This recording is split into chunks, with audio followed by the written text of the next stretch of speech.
আজকে আমার সাথে কে আছে জানো তোমরা? ফেসবুক সেলিব্রিটি না, মানে চারপাশে থানাকা মাস্কের এত এত ঝড় তুফান দেখে আমিও শেষমেশ পারচেস করে ফেললাম এই ভাইরাল প্রোডাক্ট। প্যাকেজিংটা উপরে অরেঞ্জ থাকবে, ভিতরে এরকম একটা লোশন থাকবে এবং এটার টেক্সচার অবশ্যই অনেক ক্রিমি টেক্সচারের একটা মাস্ক হবে এটা। তো মেকআপটা রিমুভ করার পরেই হচ্ছে আমার স্কিন কন্ডিশন খুবই ট্যান হয়ে গেছি আমি। আর এই হচ্ছে মাস্কটা, যেটা এখন আমি তোমাদেরকে বানায় দেখাবো।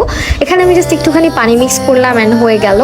এটা বানানো অনেক ইজি এবং অ্যাপ্লাই করাও যদি 100% অথেন্টিক হয়।